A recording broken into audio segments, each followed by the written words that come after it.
Bliss and Grit is an entirely listener-supported show. Supporting us is also designed to support you through keeping the episodes rolling, but also through rewards for your donation, like a Getting Started guide, a private forum, and downloadable meditations. To become a supporting member, you can visit patreon.com/Bliss and Grit.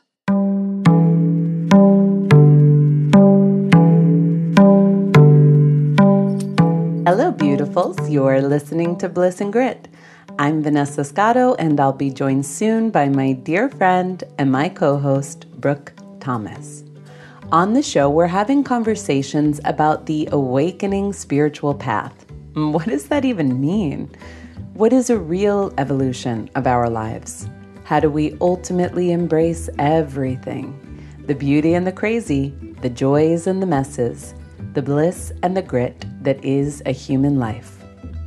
Today, we're really showing our age by speaking about a concept from the book, The Seat of the Soul, that was written 25 years ago by physicist and author Gary Zukav, and that was just re-released. In this book, Gary describes the difference between what he calls the vertical path, or what we could call the path of spirit, and the horizontal path, which we could call the path of form, and how where we choose to put our attention and energy can impact our lives. We thought this would be a fun and relevant conversation, as so many of us, even on a spiritual path, still can get hung up on the horizontal realm, looking a very specific way. We also bring in wisdom from Eckhart Tolle, A New Earth, as well as personal examples of how we began to view life through the lens of the soul rather than the ego, and the effects that had for us. If you're enjoying the show, there are a few ways you can help support us. We'd love if you would leave a review on iTunes. This helps more people find the show, and it just feels great to us. You can also head over to blissandgrit.com and subscribe to receive our weekly digest, or find out more about becoming one of our precious Patreon members. We've chosen not to have advertisers on the show for now, and so becoming a patron is the way to help provide these episodes that we hope uplift your world. If you've been benefiting from the show, we appreciate you popping over to Patreon and making a donation. Brooke and I also do see clients privately for coaching, so feel free to go to the website, blissandgrit.com, and get more information on that. From time to time, Brooke and I have been known to curse on the show, so just in case we did, if you're in mixed non-swearing company, feel free to pop in some headphones. Okay, everyone, here we go.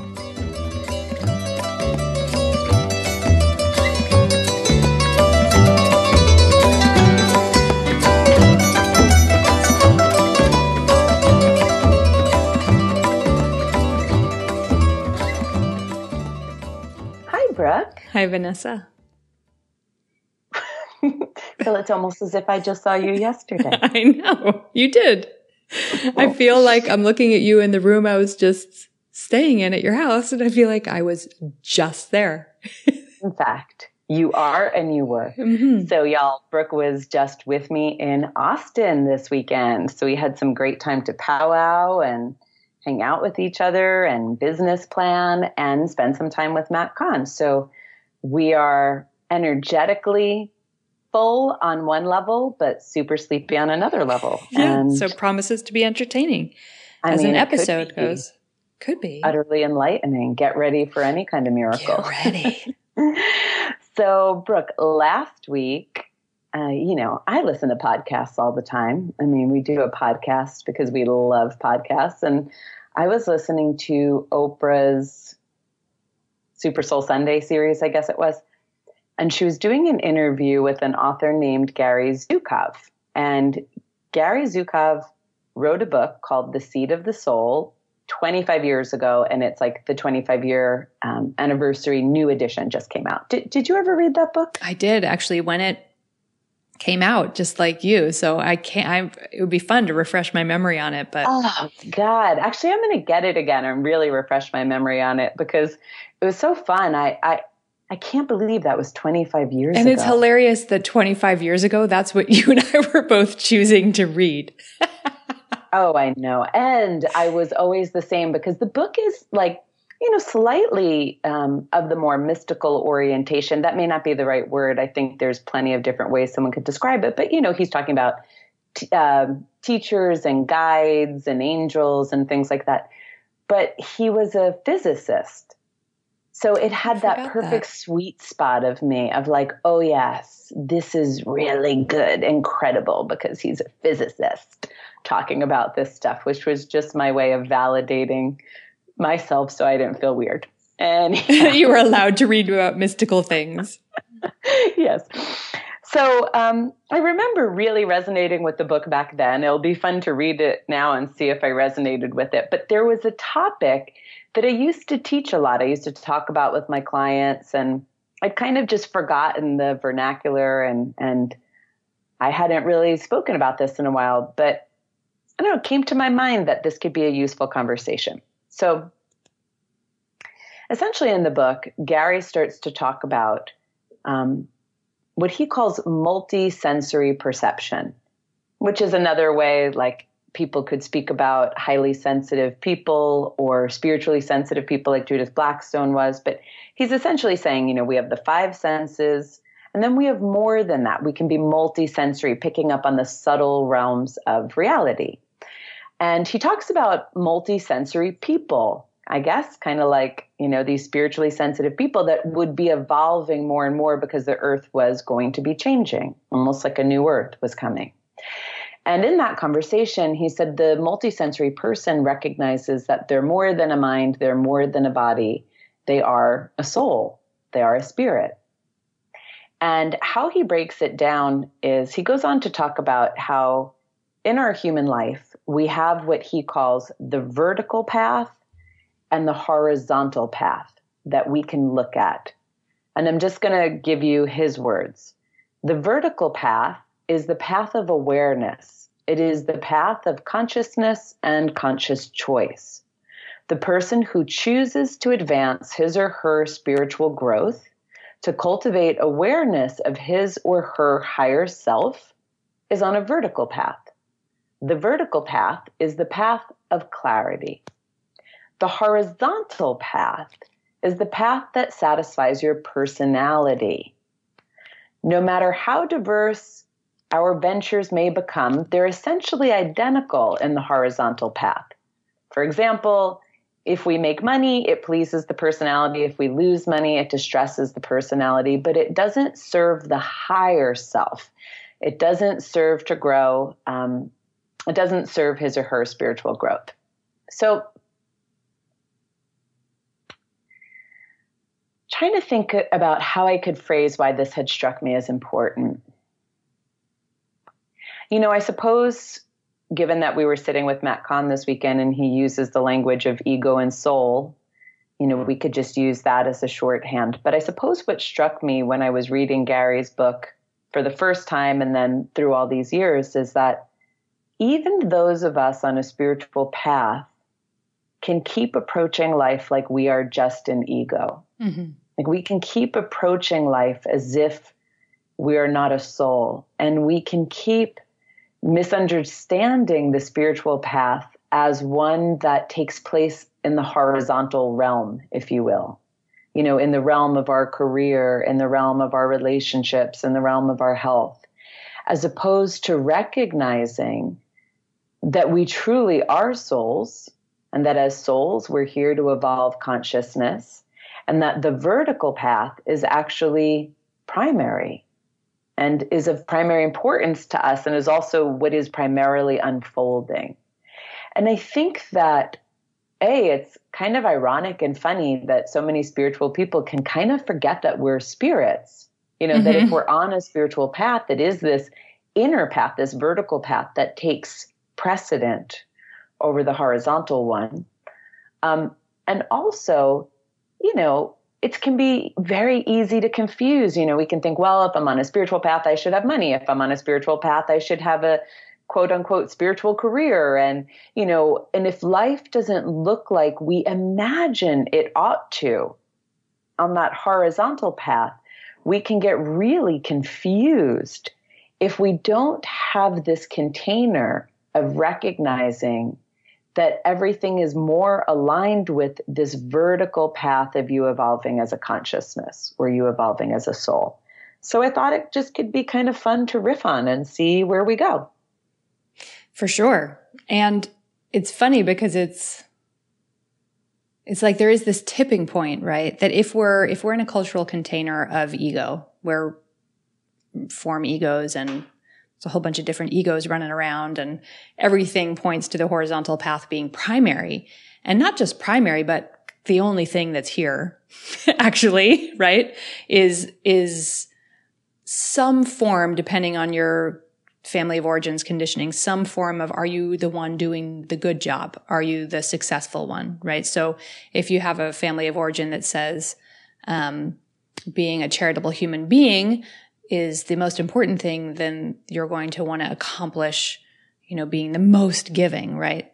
If you come from a family of origin that says you need to be the most important corporate lawyer in Manhattan, it's a different horizontal path, but still both in those examples are horizontal paths. And so of course, if that's the only example that we're seeing and the only thing we're told life actually is, the only thing that's actually happening here, the spiritual path gets approached the same way, totally in innocence. And there's a tipping point. There was for me, and actually it's funny because I've had conversations with two of my friends, to use an annoying phrase, awake friends, but friends who went through an awakening experience over a period of several years.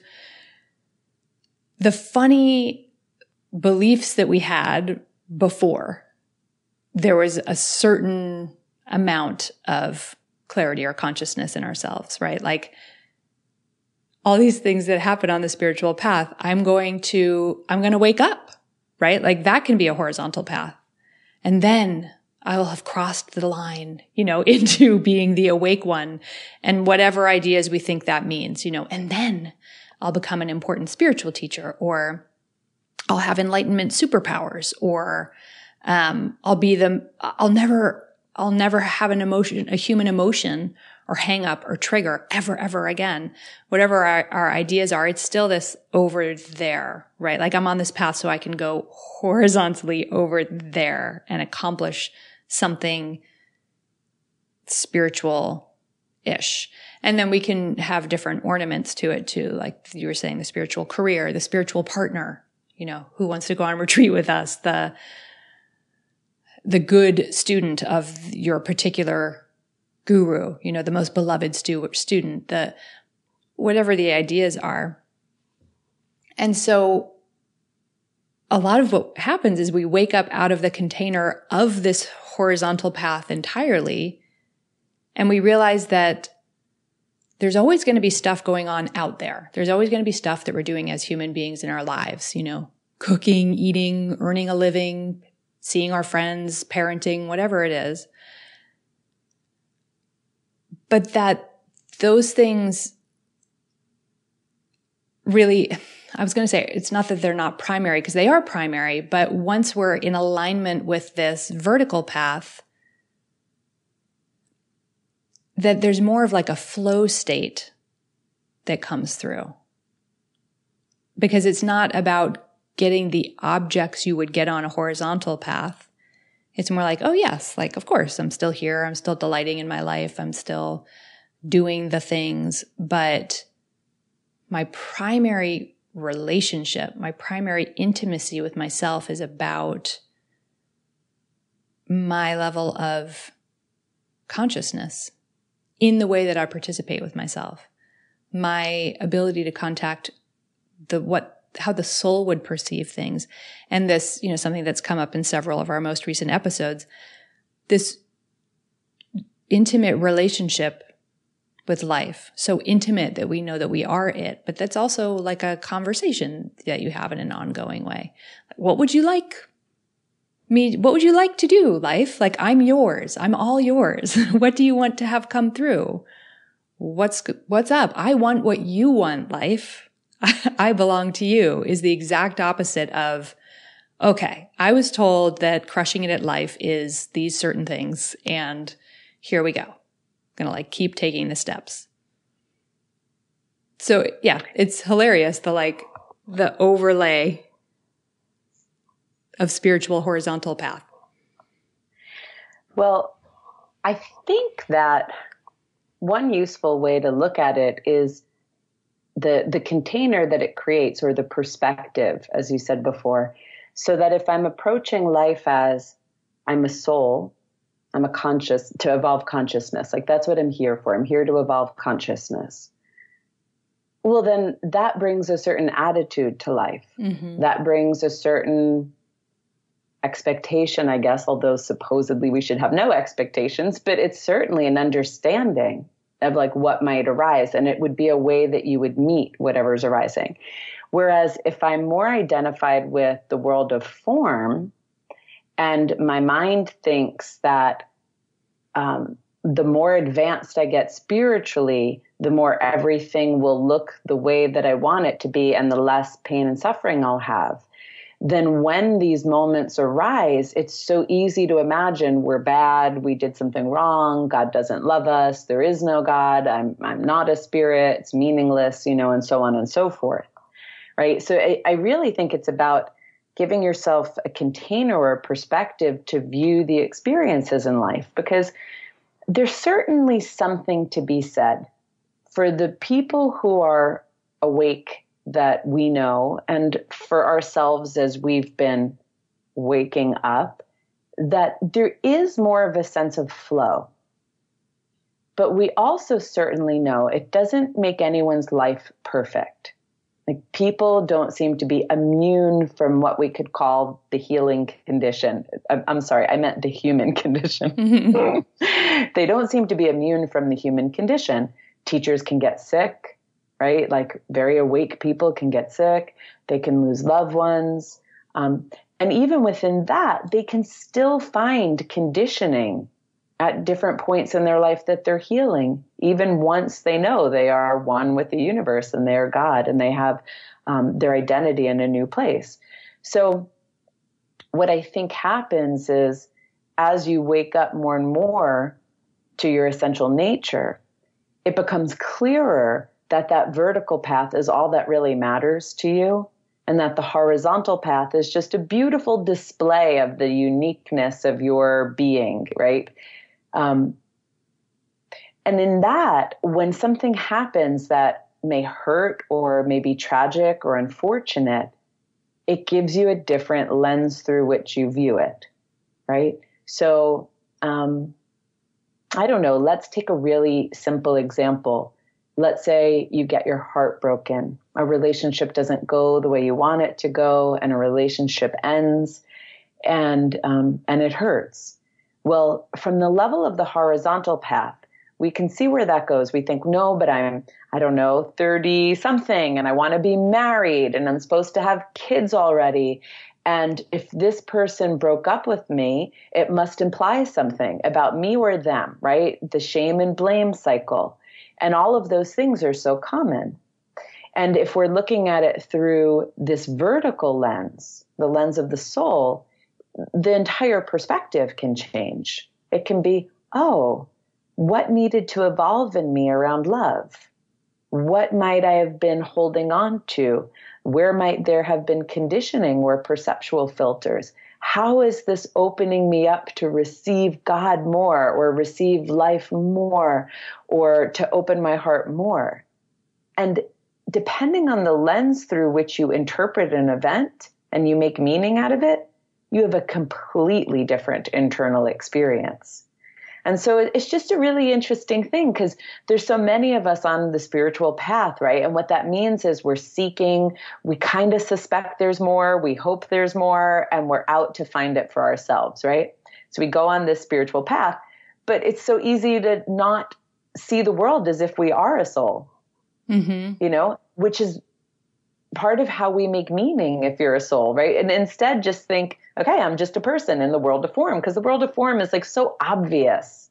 It's hitting you in the face all the time, So I think, I had someone say to me today, a client that was like, oh, but this thing I do, they have this kind of habitual pattern, but the thing I do works. And I said, well, it depends on your goal, right? If your goal was to make that person you're talking to happy, it worked. If your goal was to embody your authentic nature and unwind your conditioning and evolve your consciousness, then it wasn't useful. And I think that's why this is a good conversation. Is it's helpful for all of us to start to get clarity, like what's the game we're playing? Because if we're playing the game of the horizontal path, then that's really all that matters to us, and no judgment. But yeah, then we may make all sorts of decisions. We may be survival of the fittest, climb over that person at work, gossip about someone, blame someone, we may do all sorts of things, and it may feel totally right. But if we are choosing to be in alignment with a soul and on a vertical path, well, then there's a different perspective that wants to come in. Yeah. And I think it's worth painting an image a little more of what is the flavor or the outcome of either one of the paths, path of the soul, path of the ego, horizontal path, which is path of the ego, or vertical path, path of the soul.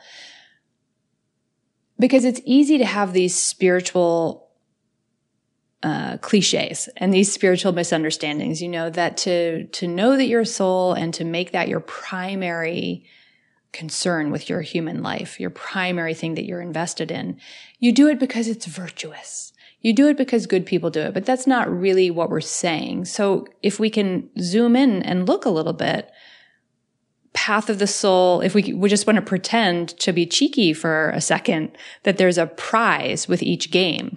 Like, what's the prize that you get if you choose the vertical path, the path of the soul? What's the prize that you get if you choose the path of the ego? And there are different kinds of prizes. I'm using that word obviously very loosely, and being humorous with it. But the path of the ego does doom us to constantly keep repeating and living out our conditioning. It is the dog chasing its tail, because so this is one piece, right? We're only operating from this very limited point of view. When we were young, someone told us it's a dog-eat-dog world, be the top dog, and we just keep acting that out. Does it work? Like, is there a moment where you're like, I'm top dog, and what you get to experience is complete fulfillment and joy and harmony and flow? No, like that's never how it works out if you're just acting out the narrative of top dog wins, be the top dog. And it's doomed to suffering. It's doomed to fail, because it's never going to be, it's this totally insatiable path, because we always think the thing, right? Like, once I have the house, and that we can do this with the inferior ego structures as well. Once I've really given enough of myself, I will be loved, right? Like, that would be an inferior, and the goal is I'm going to keep acting out this condition where I have to completely give myself away to others, and eventually I will receive love for it. But that's actually not the way it goes. What we're doing is we're continuing in a loop of overgiving, under-receiving. I'm not worthy to receive. I'm not good enough to be loved. So the prizes on the horizontal path, actually, if we look for ourselves in our own lives, because we all absolutely have had plenty of horizontal goals, because we grow up in a culture where that's what you do. Did it scratch the itch? Did it satisfy? Did it open up fresh insight? Did it give you total freedom? Because what the path of the soul is saying is the prize is that you can have this exquisite intimacy with life where even when things that we could describe as not pleasurable and not favorable, death of a loved one, dealing with a chronic or terminal illness, even when those things arise, there can still be, it's always an opportunity for deeper insight. And it's always an opportunity for deeper freedom. And in fact, you know that the only reason why life is handing it to you in the first place is as an opportunity for something. That there's nothing that's not opportunity on the path of the soul. So there's no harm, right? There's nothing to defend against because life's going to deliver whatever it delivers, which is unique for each of us. And we can trust that it's always something fruitful. It's always something inviting us into a much, much deeper, more wide open freedom and basic trust of life. And something you were saying earlier on, that means that the path of the soul is a constant opening to being able to embody what it means to be a soul having a human life. And that is a life that is just much more in flow and nourishing and delightful. And there's just an awful lot of trust there. So I think it's really helpful beyond the spiritual cliches of like good people pick team soul, bad people pick team ego, to really look like we're all going to do some of both. At least people who listen to these conversations, we're all doing some of both of those paths.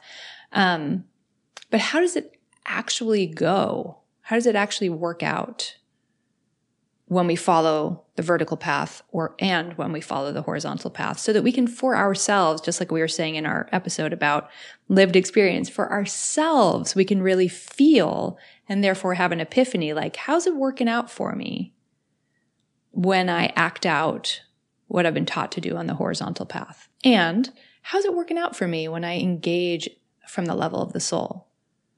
I mean, in a way, this is just modern language on like basic Buddhist teachings, right? Mm-hmm.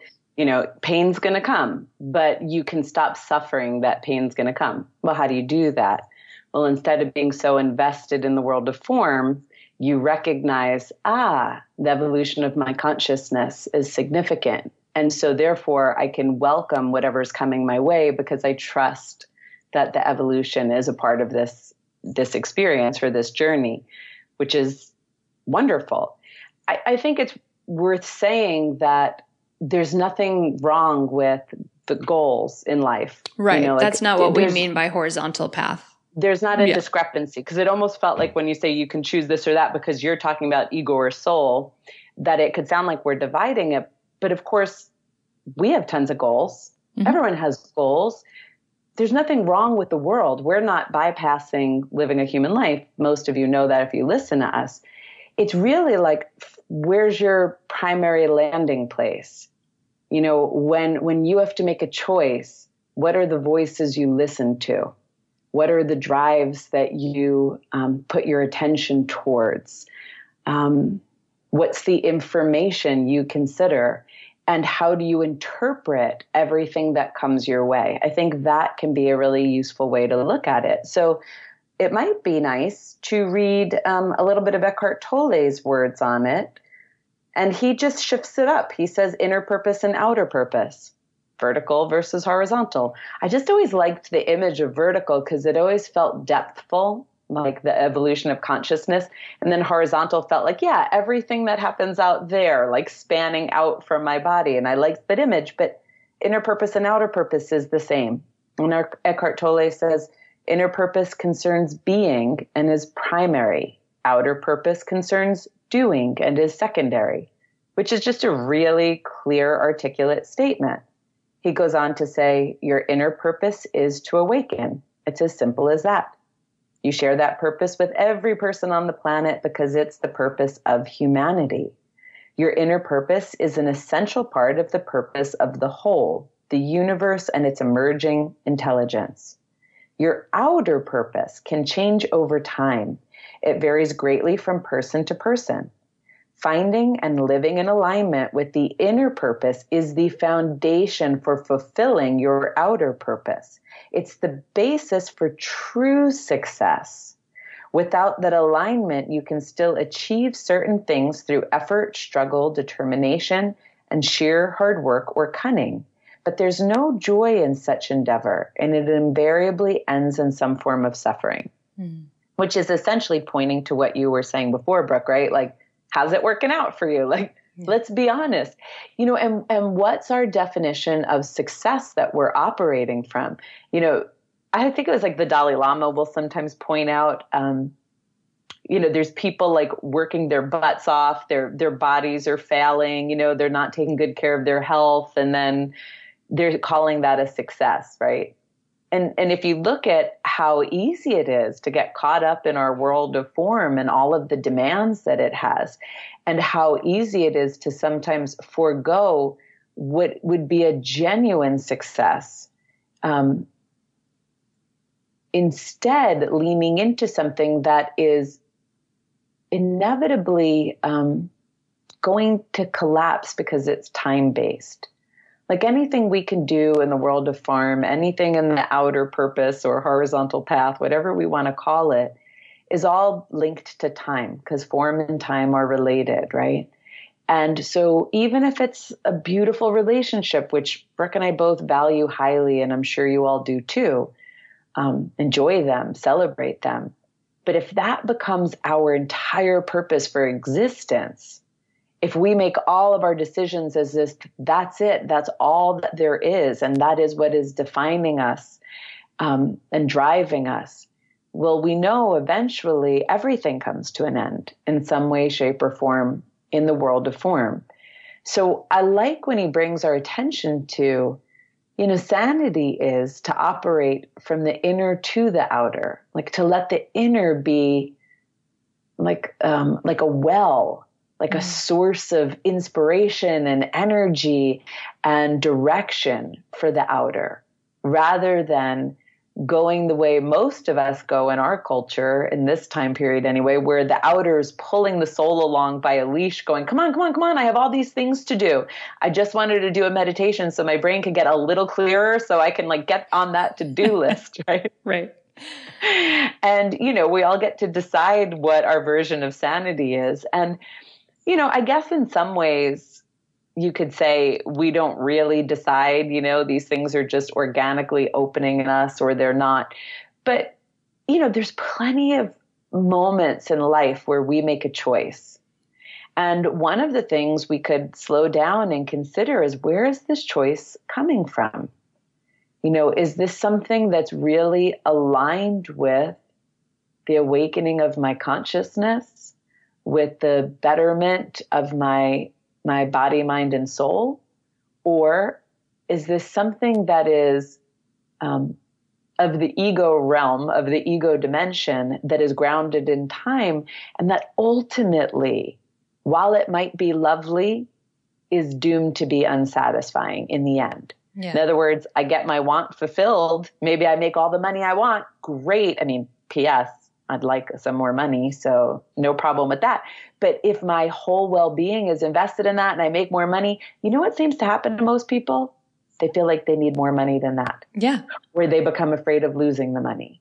And so there's no actual internal anchor to rest into when that is the primary operating force. Yeah, the horizontal path relies on the story of over there, or eventually, or when I. And if that's what it needs to exist, that never actually goes away. Nothing actually fulfills that.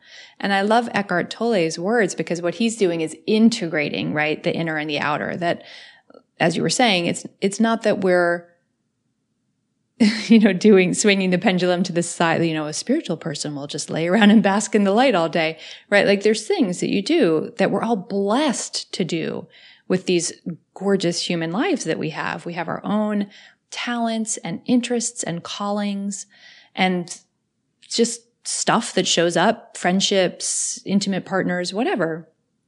But that if you're doing that from an inside out place, Well, that is the yum yum, because that is coming from the place of flow. Outside in is like always trying to stuff something into a black hole, and it never gets full. And always trying to do something. I have to do something. I have to do something. Yeah, which I have is to exhausting. get there. I have to get there. And then once I get there, I have to do it. What should I do? Yeah, this is what I'll feel. This is what I'll have. But inside out is flow. And we all know those stories. And I would bet that we have all also experienced what flow actually feels like, which is we're doing things. Locke Kelly did a great job of pointing out that it's very common for people to have flow states when they play sports or do something physical.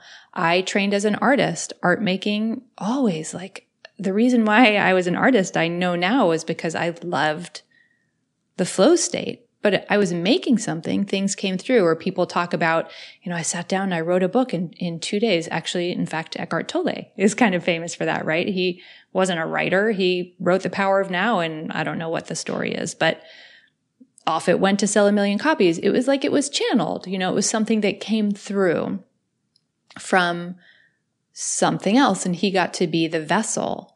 I was talking with a dear friend of mine recently who is a photographer, and this is one of the conversations I was having. We were kind of giggling about how we used to think that once we woke up, well, then we would be the most saintly, the most helpful. Of course, it was all seen through exactly the lens of what our ego conditioning was, which is like the good ones help the most or give themselves away the most. And, I guess that means I have to just travel as a spiritual teacher and I belong to the world then. And like all this kind of self-effacing, giving the self away. And I was saying to her, it's like you're a photographer before, you're a photographer now. Her work's changed. And there's something so powerful about her work. Like when people it's like she's a shaman and her shamanic tool is a camera. Like people are transformed by being photographed by her. She brings something really powerful through. So the depth and the power of the work as other people receive it, and also her joy and her alignment, like, oh, this is exactly how I'm supposed to use this tool in the world. Like it just kind of clicks into place. That's inside out. So it doesn't have to look any particular way, but what it means is that you get to be something other than just a person hauling yourself through life to the over there that's going to eventually make you happy. We all believe this. It's so in innocence. It's okay, but we have to expose our narratives about, and then I will finally, I will finally have time to meditate after that. Right, and then I will be able to. I can think of categories of my life where I do it right now, and I can see it with a lot of affection and a lot of humility. But the point is, because my devotion is to my consciousness, is that the most interesting thing about that is my desire to see it and that it's there. That's so interesting, right? So because it still exists, it means life still has this opportunity for even deeper clarity for me, for even deeper relief and fulfillment and epiphany. So it's great news. Whereas from the perspective of the ego, it's like, I still have, stories I'm telling about how eventually I will. Healing sucks, Right. I guess I'll never be over this. It's like, if you can detect those in yourself, and I would say, probably most of us can. I would say definitely most of us can. Then it's like, ooh, it gets more interesting. Ooh. Yeah. Deeper invitation for freedom, If you look at it like most basically, and you take the words Eckhart had offered us, like being versus doing, it already starts to have like a qualitative experience, because we've all been caught in that horizontal realm of I gotta do, and then I gotta do more. And then and then maybe I'll be able to stop doing when I finally do enough to stop doing it. Right. And it's all based on an illusion. It's a projection of our conditioning out into the world. And when you're being, such beautiful things can arise, even in that horizontal plane. You could be in a state of being and make a lot of money. You could be in a state of being and contribute to, like Eckhart Tolle did, millions of people's lives by writing a book. I thought I will just add the last of these words that I have from him because I think they're really useful.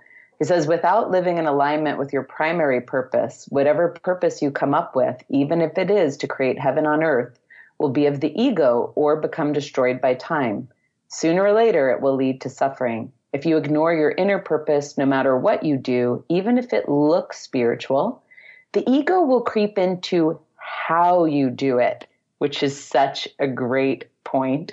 And so the means will corrupt the end, which we all know that. I mean, Brooke, you and I, we can have a great idea of something to create.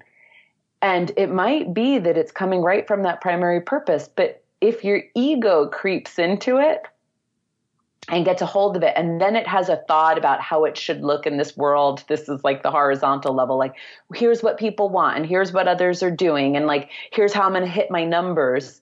All of a sudden, it's already, kind of corrupted into something that was doomed to great suffering. And then he goes on in another part, fulfilling your primary purpose is laying the foundation for a new reality, a new earth. Once that foundation is there, your external purpose becomes charged with spiritual power because your aims and intentions will be one with the evolutionary impulse of the universe. And so, I don't know. I mean, it's just, I think, an interesting exploration for all of us to bring in. When we talked last time about how knowing isn't enough to create change, you need to really, have an alive experience. That's true. And so maybe these concepts aren't going to rock your world and open you up to living from the soul instead of the ego. But like we said last time, having an understanding, having a new container increases your level of awareness. And as your level of awareness increases, you get more and more space from the conditioned thoughts and patterns to look at them and be in observation like, oh, is it really true I have no time to meditate today? Or am I prioritizing things? Is it really true I have no time to sit and breathe? Is it really true that it's a problem that I'm in pain? One of the things I think, and I think this points to how much I've evolved past this area before I say this out loud, but because I have empathy for it. But one of the things I always marvel at when I watch things like reality TV, because I do, and I watch the show like The Bachelor, and every single person on that show, I mean, every person without fail says, I mean, I don't want to put my heart out there. It's really vulnerable. You know how hard it is to put your heart out there? I could get hurt. And I think to myself, my God, we are so afraid of pain. Mm-hmm. We're so... to the point that we'll risk missing out on everything. On everything. Just to avoid pain. Loved, to love. Right? Yeah. To love, like to be loved, to open our heart, to live from a place of an open-hearted state and experience the richness that's available in this world of form, which is the love of life and others and self. Just to not have that, I think I'll stay in this thing because I just don't want to be in pain. I don't want to risk pain. It's like pain passes, pain heals. Yes. But a life that closed off hurts constantly. It hurts constantly. And I don't know when I crossed over because, I mean, I'm capable of hearing those thoughts because I had those thoughts. I understand at a certain point, I kind of remember feeling like, I don't want to be vulnerable because vulnerable can hurt, Mm-hmm. And so I suppose it's a part of our developmental process. But, from the level of the ego, it's like, yeah, do anything not to be hurt. Do anything not to look dumb. Do anything so that no one doesn't like you. Do anything so that people think well of you. Do anything so that you're a success. Do anything so that you make money. Like, that's how the ego thought process works. But if you were to look at this from the level of the soul, and let's say you just met someone and you're having tender feelings towards them and your mind is going, I don't know, should I open up? Well, from the level of the soul, we start to look at it from a different thing. Like, well, what's the worst that could happen? I could get hurt. Well, hurt's not the worst because we know in every hurt, there's a cracking open available. We know in every hurt, we can see underneath it some bit of conditioning that may have been overriding our operating system. In every hurt, we can get closer to understanding, oh, that wasn't the intuitive voice of God leading me towards them. That was the voice of impulsivity and conditioning that was leading me towards them. And we can get a more and more refined experience of being a consciousness, right? Of being. So I think, understanding this may not break it all apart, but it just becomes an interesting container with which to explore. How are you choosing? And when things do come your way, what meaning are you making out of them? Yeah. First of all, I'm very glad that you finally made The Bachelor into a spiritual teaching. I knew it was coming, and I'm glad. I mean, you got a lot. You should write a book, The Bachelor as a spiritual teaching. What I would like to do is to get everyone together who gets rejected on that show together for a big group coaching. Yeah, exactly. It's like, no, you are loved. You're so loved. You are not a problem. Right, exactly. Stop contorting yourself. Yeah. Yeah. So that's, I just want to say that very crucial thing. But last sort of parting thing, because a lot of what we're pointing to here is like, get curious and actually look in your own life for yourself. And that when we're operating from conditioning from the level of the ego in an egoic world, it moves very fast. Like this narrative of, oh, I have to do this and then I'll be over there and then I will feel whatever. It just, well, first of all, it's below, that's what we mean when we say being devoted to consciousness, right? It's actually, if it's unconscious, it's an actual blind spot. And so we're trying to bring it up to a level of consciousness where we can spot it, but it does run very, very rapidly. So taking some time, examples from your past, those listening in your actual life and inquiring like that thing that I really, really, really wanted, I did get over there, right? Like I did graduate from college. I did get married. I did have a baby, whatever. I did land that important job. Did I just quickly come up with another over there? Or did I really, really, really just land in and savor that? Not that you have to spend the rest of your life going, I'm so thank you, God. Like we're groveling to a narcissistic God. Like I really am grateful. But like to really absorb and feel the nourishment and not always just dashing off. It can be helpful to slow down and look at those things. I know it's been very, very helpful for me because it just pokes holes in the theory, in the unconscious belief systems that, no, but then I can really relax or feel worthy or whatever. And because we were with Matt Kahn this weekend, one of his that he said recently, which is so perfect and so funny, like all of us at some point, especially when we were tweens, went through a stage and teens, we were like, I can't wait to be a grown-up.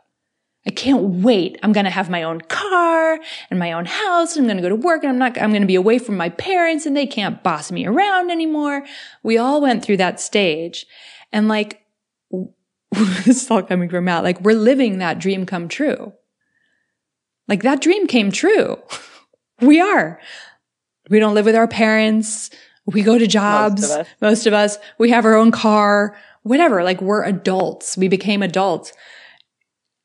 And then it was like, but a certain kind of adult, but a more successful adult, but the one that looks like that, the skinny, super fit adult, so it's like, we're always putting conditions on our own happiness and it keeps us from actually enjoying anything. So even taking a moment, and when he said that, it's really sweet actually to let 14, 15, 16-year-old Brooke catch up to the present tense and be like, this is awesome.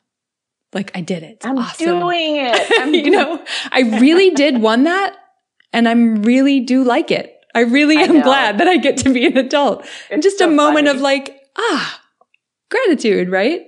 Yeah, because not only can we get so caught up in the out there and what has to happen and how it has to happen, But the funny thing is we can get so caught up that even as it is happening, we're not recognizing it's happening because we're still we're off. Looking farther out there. I like that to ground it. And I just thought of a different example I want to bring in, even though it's like slightly to the side of it.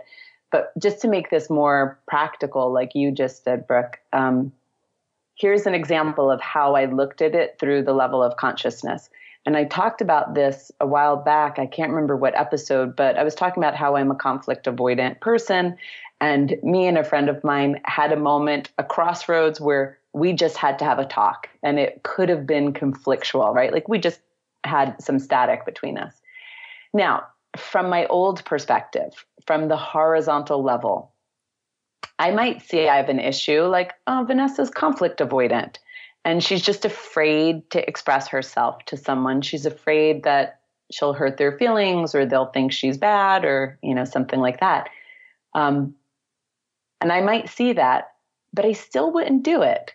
I would just say, well, still conflict avoidant. And then I may just turn and go in the other direction and like hide and go about whatever the way the pattern wanted to go. And you see this in people all the time, like, oh, well, I'm just afraid of this. They see the pattern, but they never do anything about the pattern, right? Now, one day I realized I actually had a teacher nudge me. It was like I saw a pattern and they were like, Vanessa, at a certain point, it's not enough just to be conscious of the pattern. Right. Life is inviting you into a little bit of a tango here. Do something different here with the pattern. And I thought, well, that's really interesting. So when I looked at this situation where I was afraid of conflict, and I mean, when I say conflict, it means just telling my friend how I felt. It was a very simple situation, but I was nevertheless stymied by it and afraid.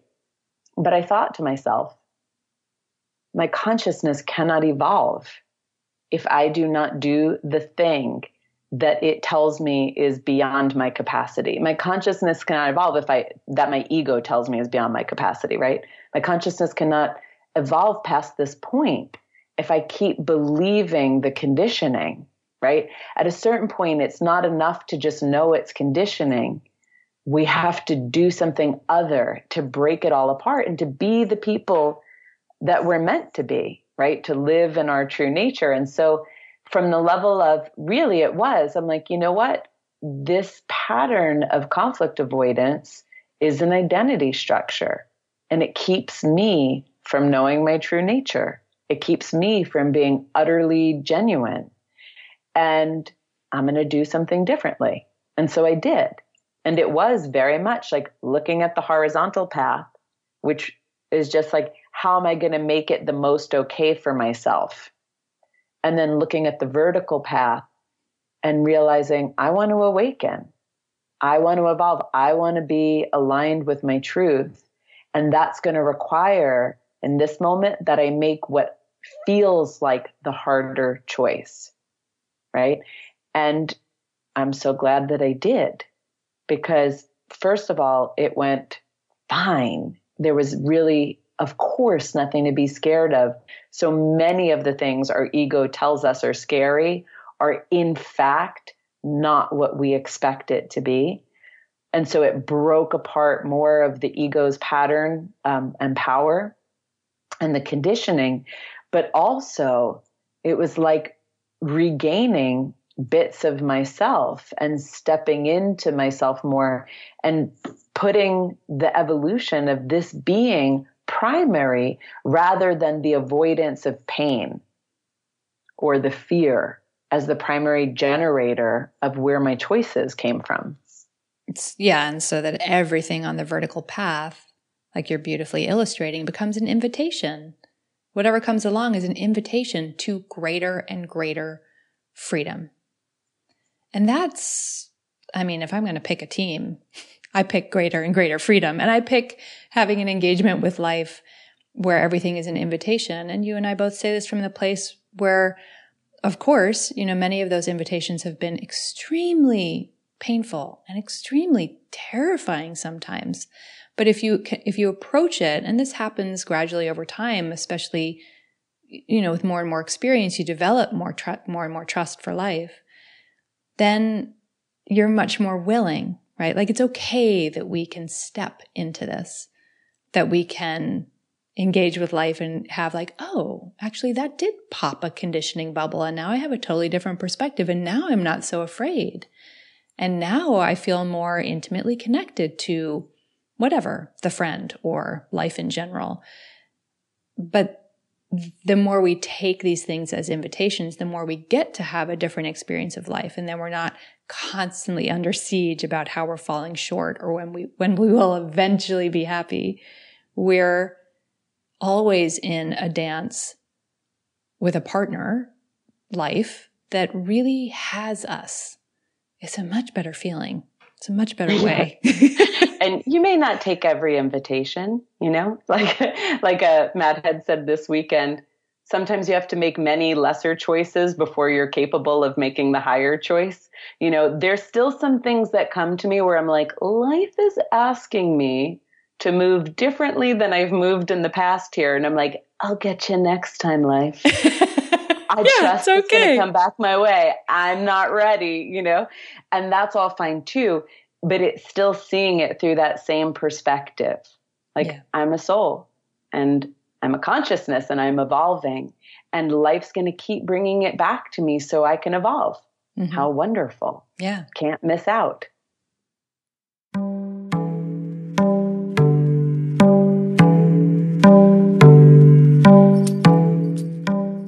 Thank you so much for being a part of our community and for listening to today's show.